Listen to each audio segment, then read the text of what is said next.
Selamat datang di Open the Door. Di sini saya dan Indra akan menjadi MC dan kita memiliki topik pembicaraan tentang NFT.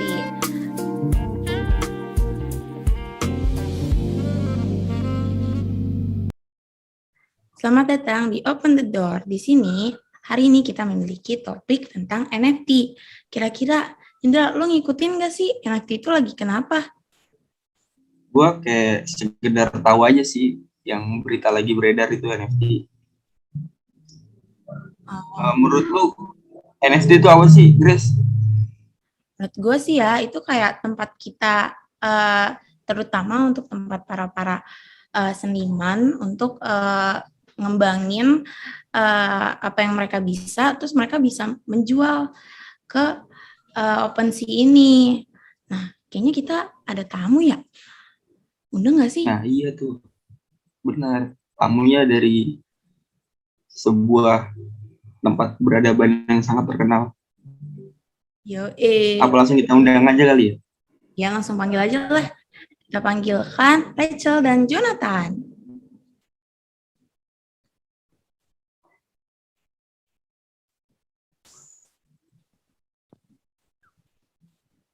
Halo Mas Dangneng. Halo.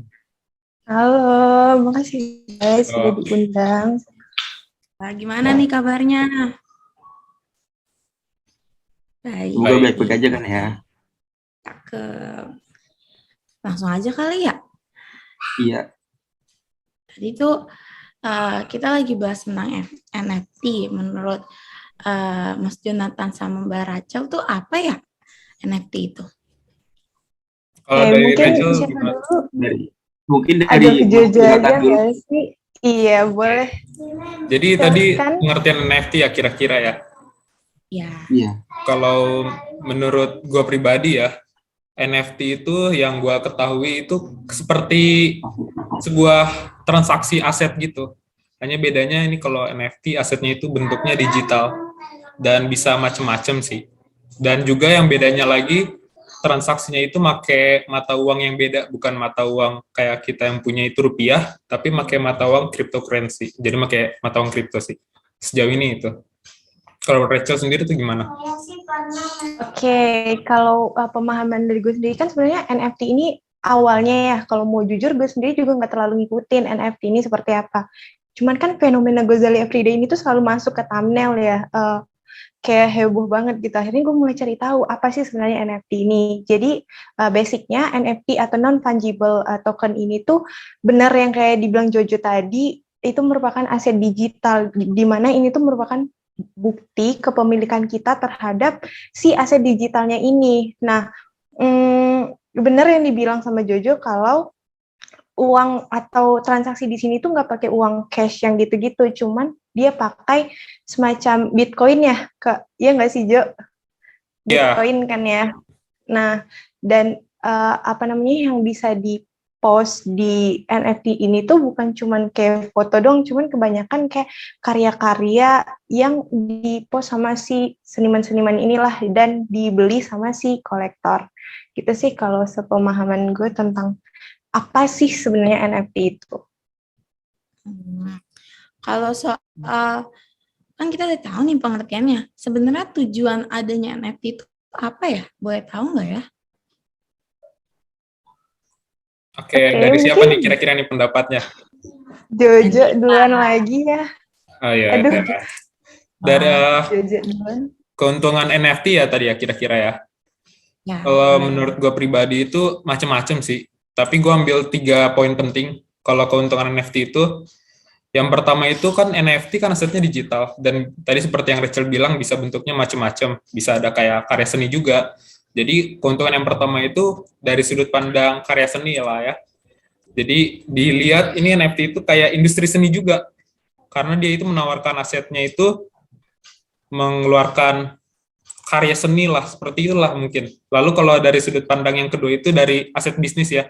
Karena seperti yang saya ketahui dan juga fakta yang ada di bermacam sosial media maupun artikel, dikatakan bahwa NFT itu kayak punya semacam keuntungannya itu dari histori transaksinya.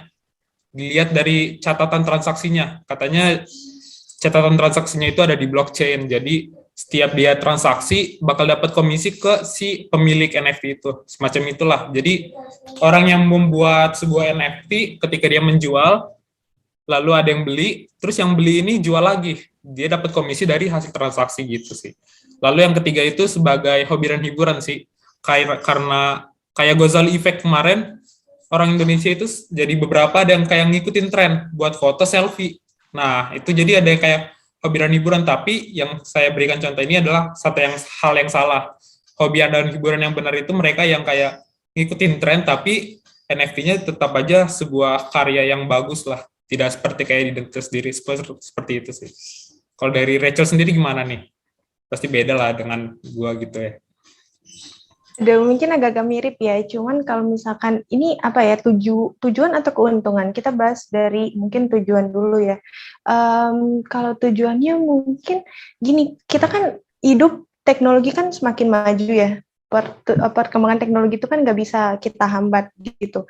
Nah, otomatis segala sesuatunya berbau digital. Terbukti kita lihat sekarang pun kita udah sangat dekat dengan digital, apalagi dengan era-era pandemi seperti sekarang ini, mobilitas orang untuk keluar kan sekarang semakin terbatas gitu. Otomatis kita apapun berbau digital, dan mungkin NFT ini bisa jadi semacam keuntungan jangka panjang mungkin ke depannya, karena kan kita kayak yang udah dibilang tadi, bahwa segala sesuatunya itu bakal ujung-ujungnya berbau digital. Terus mungkin kalau keuntungan dari si orang yang ngepost di NFT itu benar yang kayak dibilang Jonathan tadi. Jadi kan kalau misalkan kita, setahu gue yang pernah gue baca dan gue lihat itu, kalau misalkan kita ngepost sebuah karya, foto atau apa, kita di NFT itu bisa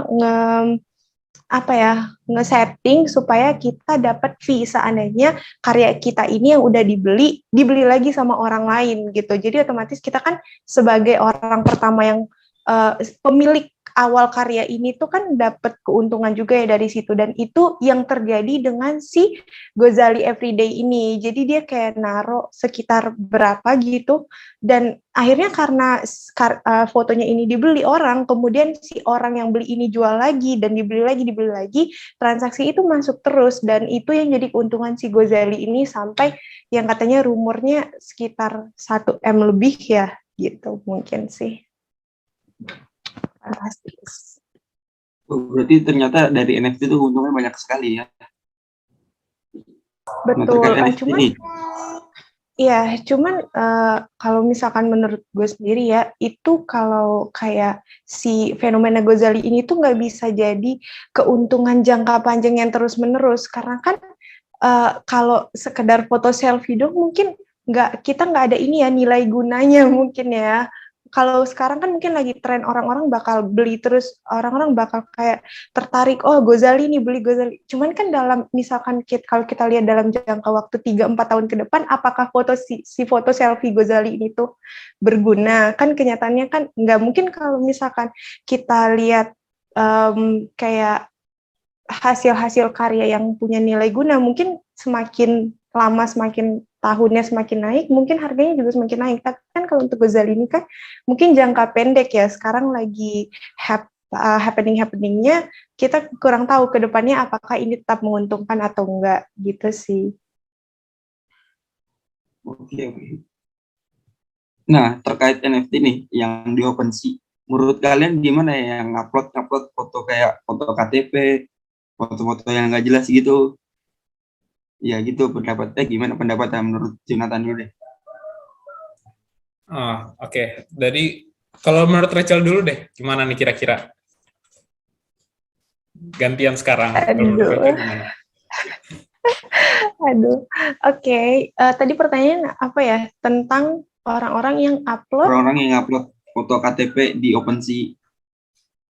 Oke, ini menurut gue itu adalah suatu kesalahan berpikir ya, kalau kita aplikasiin ke pembelajaran, kesalahan berpikir. Kenapa? Karena orang-orang mungkin mikirnya instan ya, sekedar post siapa tahu ada yang beli dan kayak si Gozali ini bisa meraup keuntungan. Cuman kan kenyataannya itu kayak foto-foto KTP itu malah siapa sih orang yang mau beli foto KTP orang gitu kan. Dan nggak semudah itu untuk meraup keuntungan secepat Gozali itu. Mungkin si Gozali ini karena dia lagi beruntung aja nih, ada kolektor yang awalnya Chef Arnold dan lain-lain, mereka beli dan kemudian ternyata viral dan akhirnya banyak kolektor, bahkan kolektor dari luar negeri pun yang beli foto selfie si Gozali ini.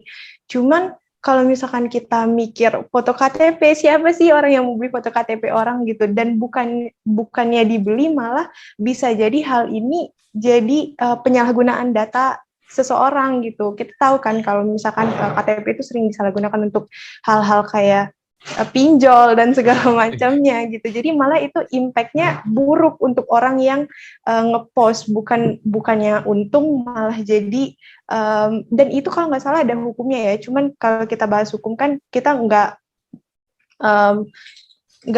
bukan di bidang kita gitu. Kalau misalkan kita bahas hukum, cuman kalau nggak salah untuk ngepost KTP di media sosial atau platform kayak gitu, platform yang kayak gitu, kalau misalkan seandainya nggak berlisensi dan ini biasanya ada hukumnya nggak sih kalau nggak salah gitu.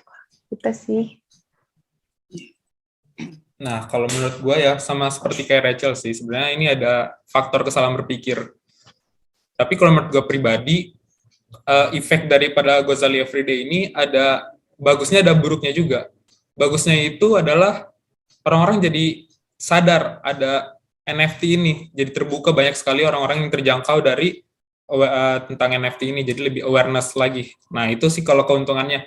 Hanya saja, karena kesalahan berpikir itu, karena awareness ini tidak disampingkan dengan edukasi, tidak ada edukasi mengenai NFT, maka ya itu terjadi seperti itu. Banyak orang yang mengupload data diri mereka, padahal seharusnya platform-platform yang mengenai NFT ini tidak mengharuskan mereka itu untuk mengupload data diri sama seperti Gozali ini. Tidak semuanya itu bisa instan dapat biaya yang banyak seperti itu. Nah, jadi kesalahan berpikir ini itulah yang membuat mereka menjadi upload data yang tidak bagus gitu. Karena salah satu dari poin daripada kesalahan berpikir ini ada salah satunya itu adalah keberimbangan kan. Nah, mereka itu tidak berpikir secara objektif, sedangkan di faktor kesalahan berpikir kan harus berpikir objektif ya. Jadi tidak berat sebelah, sedangkan mereka itu tidak berpikir objektif, mereka tidak berpikir dari bermacam sudut pandang, mereka tidak mengedukasi diri mereka tentang apa itu sih kira-kira NFT. Mereka langsung menerima mentah-mentah, oh kalau misalnya upload foto bisa nih bikin kaya, seperti yang Rachel bilang, instan. Nah itu sih sebenarnya yang buat mereka jadi salah, gitu, semacam itulah. Oh, jadi seperti itu ya.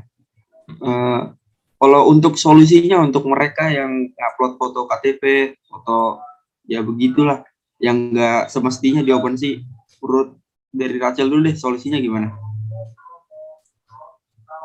Oke, kalau untuk solusi sih mungkin ini ya kayak yang dibilang Jojo tadi, kalau misalkan mungkin masyarakat-masyarakat yang seperti itu kurang pengetahuan soal NFT itu sebenarnya apa, dan mungkin tambahan sedikit kalau misalkan nggak salah ya, kalau misalkan kita upload NFT di OpenSea itu nggak bisa, postingannya nggak bisa dihapus, nggak bisa di-delete, nggak kayak misalkan kita pakai platform kayak Instagram, kita ngepost nih, oh rasanya nggak bagus nih, langsung dihapus. Pada kenyataannya kan kalau misalkan kita di OpenSea itu, kalau kita udah upload itu nggak bisa dihapus, cuman bisa dilaporkan gitu, dan sangat membahayakan sekali kalau misalkan kita ngepost data-data pribadi kayak yang dibilang sama Indra tadi, berbentuk KTP dan segala macam. Ketika kita nggak bisa dihapus ya sampai kapanpun data kita bakal ada di situ, bisa jadi data kita bakal ada di situ terus kan. Nah jadi mungkin kalau untuk solusinya yang pertama, kalau misalkan ada fenomena-fenomena kayak gini yang viral-viral, kita harus cari tahu dulu lah tentang platformnya apa, kayak NFT ini tuh sebenarnya apa, OpenSea ini tuh apa, untuk apa. Karena kan kalau misalkan setahu gue, kalau misalkan di luar negeri itu NFT ini tuh sudah jadi hal yang wajar, maksudnya udah jadi hal yang ya banyak orang tahu lah. Tapi kan kalau misalkan di Indo rasanya di beberapa orang kan masih tabu ya istilahnya tentang NFT itu sebenarnya apa gitu. Jadi sebagai orang pengguna media sosial yang dekat dengan media sosial, sebelum kita melakukan sesuatu ada baiknya kita cari tahu dulu. Ini impact-nya apa? Ini sebenarnya aplikasinya apa? Cara penggunaannya seperti apa? Dan kalau misalkan emang kita istilahnya terinspirasi lah ya dengan adanya Gozali ini, kita harus cari tahu dulu. Oh sebenarnya kenapa sih si Gozali ini tuh bisa untung? Apa sih yang buat dia untung? Jangan tiba-tiba langsung kayak ngepost KTP nih, siapa dengan berharap ada keuntungan, dan ternyata bisa jadi bukannya untung malah jadi ya buntung lah istilahnya gitu kan, karena data-data kita malah jadi tersebar gitu sih. Mungkin kalau dari Jojo ada tambahan? Sebenarnya untuk solusinya sendiri sih tidak beda jauh ya dari saudari Rachel ya. Harus edukasi diri sendiri dulu ketika ada suatu fenomena ini harus kita teliti dulu. Nah, kalau menurut saya sih, kalau diambil dari faktor tadi kan mereka kenapa bisa salah karena kesalahan berpikir. Sedangkan kalau kita lihat sendiri, pengertian dari kesalahan berpikir itu yaitu fallacy itu adalah kekeliruan argumen. Jadi mereka punya argumen, tampak logis nih, tampak persuasif juga, tapi mereka keliru tentang argumen itu. Makanya setelah dianalisis lebih dalam lagi, argumen mereka itu gagal untuk dibuktikan. Jadi solusinya simpel. Ketika kita memiliki sebuah argumen atau hipotesis, contohnya mengenai apa ini fenomena NFT kan Gozali Effect Everyday ini. Nah, kita teliti dulu apa sih impact-nya buat diri kita kalau kita ngikutin fenomena ini. Nah, itu sih. Jadi poin pentingnya adalah edukasi diri, terus analisis dulu apa yang kita punya, argumen yang kita punya, hipotesis yang kita punya, kita teliti dulu apakah bisa dibuktikan atau tidak. Itu sih kalau simpelnya. Oke, dan mungkin izin tambahin sedikit ya Jo, selain edukasi diri, dari diri sendiri, mungkin juga si yang viralnya ini, si Gozalinya ini mungkin juga bisa kasih edukasi nih ke teman-teman gitu. Mungkin karena kan si Gozalinya ini kan lagi viral kan, mungkin ketika bisa di media sosial dia atau dia apa, bisa diedukasi, dan ini sebenarnya udah ya dilakukan kalau nggak salah, karena kan beberapa kali si Gozali ini diundang untuk jadi pembicara di mana-mana, dan di situ pun sudah dijelaskan kalau ia nggak bisa seinstan si Gozali si dia bahkan ini. Gozali pun tidak sadar dia bisa seperti ini. Betul, dia sendiri pun sebenarnya kan nggak expect kalau misalkan ternyata fotonya ini bisa laku terjual gitu. Jadi kita jangan kalau misalkan nonton atau mengikuti suatu tren, jangan setengah-setengah kalau kita mau masuk, kalau kita mau ikut tren itu. Ketahui impact ke bawahnya itu seperti apa dan cara mainnya itu sebenarnya seperti apa gitu sih.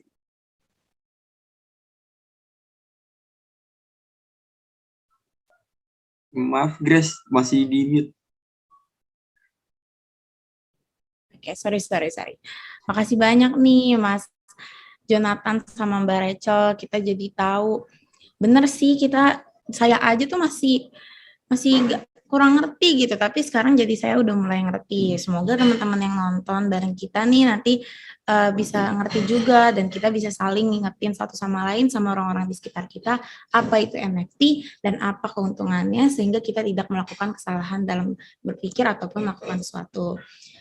Nggak terasa banget ya, kita udah ngomongnya panjang banget, tapi saya ngerasa saya baru kenalan tadi, jadi kayak makasih banyak nih. Dengan pertemuan yang singkat ini kita bisa mengerti suatu hal yang sangat penting. Kayaknya udah nih sekian dari kita. Apakah Indra mau ada tambahan lagi? Sudah, sangat terima kasih sekali kepada kedua narasumber kita, Jonathan dan Mbak Rachel. Makasih guys sharing-nya. Kita juga sebenarnya kalau dari Gus sama Jojo mungkin kita juga masih banyak belum paham nih tentang NFT itu seperti apa. Cuman kan dari sharing-sharing ini kan kita setidaknya pengetahuan satu sama lain tuh jadi tambah, dan mungkin teman-teman juga yang belum tahu, siapa tahu dengan setelah nonton video ini bisa nambahlah pengetahuannya sedikit lah minimal tentang NFT itu sebenarnya seperti apa gitu. Satu. Baik. Mas Jonathan ada pengumuman? Udah disampaikan, udah diwakilkan oleh saudari Rachel semuanya. Oke, mantap. Berarti sekian dari Open the Door hari ini, teman-teman. Terima kasih. Terima kasih. Terima kasih semuanya.